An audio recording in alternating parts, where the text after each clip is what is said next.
Every single day, the physical memories of World War II, its sights, sounds, terrors, and triumphs, are slipping away.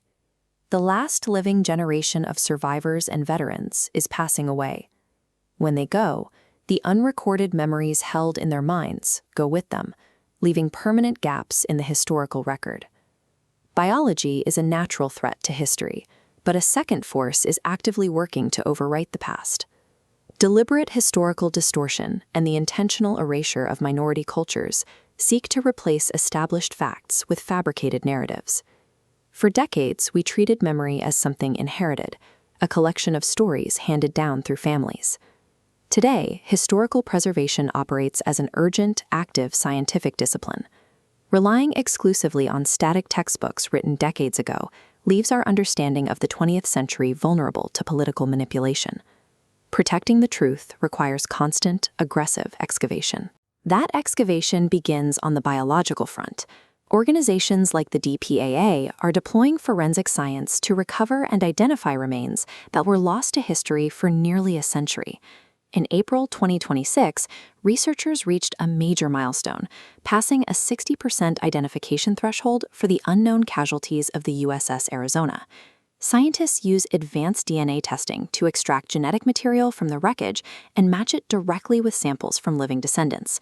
Identifying a casualty restores a human trajectory to the historical record, anchoring the narrative to a verified person. Forensic science provides the tools to re-examine the category of missing in action, replacing permanent ambiguity with verified biological data. Alongside the recovery of physical remains is the race to record the voices of those who witnessed the conflict firsthand. Archives are documenting previously marginalized perspectives, such as the experiences of Florence Reynolds, who served as a pilot in the WASPs and faced deep institutional friction while testing military aircraft. Similar efforts have preserved the testimony of Charles McGee. His oral history precisely documents his time flying bomber escorts and engaging German fighters as a member of the Tuskegee Airmen. The American Witnesses Project archives the accounts of U.S. soldiers who liberated the concentration camps. These troops provided the first undeniable, first-hand evidence of Nazi crimes as they encountered them in real time. Recording these granular, first-hand accounts creates a layer of evidence that serves as a direct counter to modern attempts at Holocaust distortion and denial. The third mechanism of historical recovery focuses on unearthing the culture and data that regimes explicitly tried to suppress.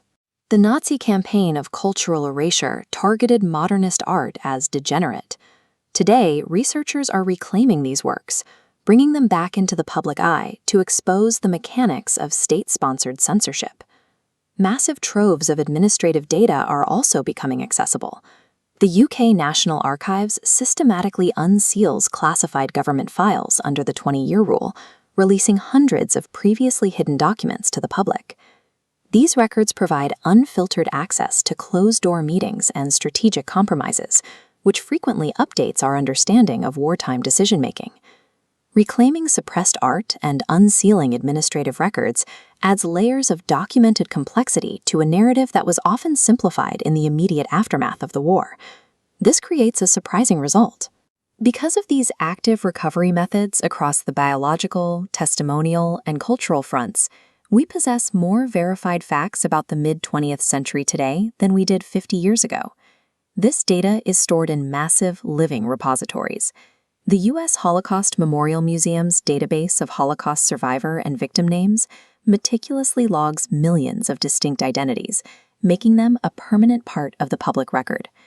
Preservation has evolved into a technical process, shifting from personal recollection into a verified record that survives long after the witnesses are gone. While time will eventually claim the last living witnesses of the war, engaging with these archives is the most effective way we have to ensure future generations understand the true price of